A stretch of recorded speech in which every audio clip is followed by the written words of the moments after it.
Hello and welcome everyone to my video here today, and I got some exciting news for you. We got probably the biggest quality of life update to Svoaching since I don't know when. This floors everything from mods 2.0 to squad templates and everything like that. I'd even say that this is better than being able to sim content in Svoaching. So if you haven't read it already, we got a update post yesterday, the 9th of July, and it was posted quite late, I think, in American time. At least I got it very late in European Swedish time, but it was posted by SB Crumb, and the title of it said that we got a scheduled tech update, and that doesn't say much, to be honest. But when I saw it, I was out working, so I just read the title of it and I thought, oh my god, is this going to be the Unity upgrade we've been waiting for so long right now? And I didn't have time to read it until several hours later, and let me tell you this, I was completely and utterly just in love with what I read. It is the Unity upgrade. I'm gonna spoil that, but it's so much more than that. They're telling us all about it, so we will know basically what to expect, and this exceeds all of my previous expectations with this Unity upgrade. So if you haven't read the text already, the update, I'm going to do a quick run through of the most important parts here to make sure that you don't miss out on anything of the important parts, and we're gonna be talking more about those, and I'm going to highlight a couple of areas that I think that you really need to listen to and think of, because I mean, this has got me so hyped up, I can't believe it. This is going to be a really great step in the right direction for Svoaching, and it's probably the first step in allowing us to get galactic challenges. And as you know, when I talked about the road ahead, I said I was very disappointed about the fact that galactic challenges wasn't shipping with the Unity update, and that they didn't talk about the Unity update with the road ahead. But really, here is the reason why. We had to wait 10 days, and now we got the Unity update live in the game, and I mean, this couldn't be better. So I'm going to talk a little bit about the first paragraph here, and that pretty much sums up the whole post, but we're going to go through that so you know what the rest is going to be about. And if you don't have time to read the whole post, this pretty much sums up the whole of it. Today's update improves many of the underlying technologies that we use to create Galaxy of Heroes. These significant tech upgrades enable us to continue to support this amazing game for years to come, and bring you a Star Wars experience that's better than ever. So basically, as they've said in the past, that the update they're doing now is, but they're not saying that it's Unity upgrade, it comes later, but it's a Unity update, and it's going to be allow them to have better technology, and the framework for the game is going to be better, so that they can create better content, more content, prettier content. They're going to have a higher polygon count for their art team, allowing them to make cooler effects and nicer models and stuff like that. So this is the next segment that I think that you should take extra care in reading a couple of times, because what it says is, with a unified toolset and modernized APIs, these changes allow us to access more design tools and build a smoother process for developing new content.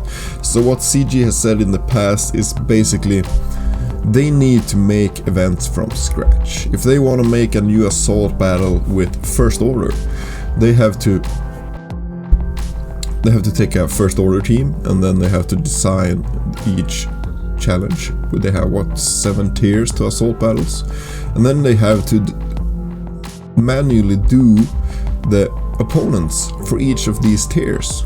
They have to sit there and make the opponents and handcraft this entire event, instead of taking another similar event when they just want to do a new copy paste of a assault battle. use First Order as the restriction, and maybe Stormtroopers or Imperial Troopers. Have those two in one. And then they send in those and you face maybe Jedi or something like that. And it's going to be much easier for them to pump out new content with this new update, because they will be using more of the same tools over and over again and be able to use them together with each other. It's not very descriptive, this update, but that's how I take it, that they're going to have an easier time using more resources that they have already used once. And also here is the part where they mention the new update to Unity. It's the game engine that is used to create Galaxy of Heroes, if you didn't know that. So this next segment is going to talk a little about the visuals and the graphics in Galaxy of Heroes. And here they also tell us that they have already used this updated Unity to create the Mandalorian characters and the Jedi Knight Luke event, which is very interesting, because I heard I didn't play the Jedi Knight Luke event myself, unfortunately, but I hear a lot of players saying that this game mode, this event, was far superior to the Galactic Legend events, which that itself is great, because it's Jedi Knight Luke. He's probably the greatest character in the Star Wars universe, but the Galactic Legends is the greatest event in Svoaching. So the fact that a hero's journey character, or what you wish to call it, exceeds the Galactic Legends just shows how great this new engine upgrade is going to be, and how great the coming events that we get are going to be as well. This next part here is pretty important as well, because they talk about not having this update go live with something else like larger character releases or a new feature, but we already know about the Galactic Challenges coming, and here they practically tell us that they're designing Galactic Challenges under the Unity upgrade, so we are getting a new feature. And why they're not releasing larger characters, I think they answer that pretty good in this post, talking about how this is a very, very large upgrade for them internally. So they've done a lot of work in making sure that it will run smoothly when they push the update out to us end users. This large segment is really the biggest part in why I keep believing in CG, and why I keep saying that CG is doing the right thing most of the time, because they take a lot of shit because of things they do, and some of it is justified and most of it isn't.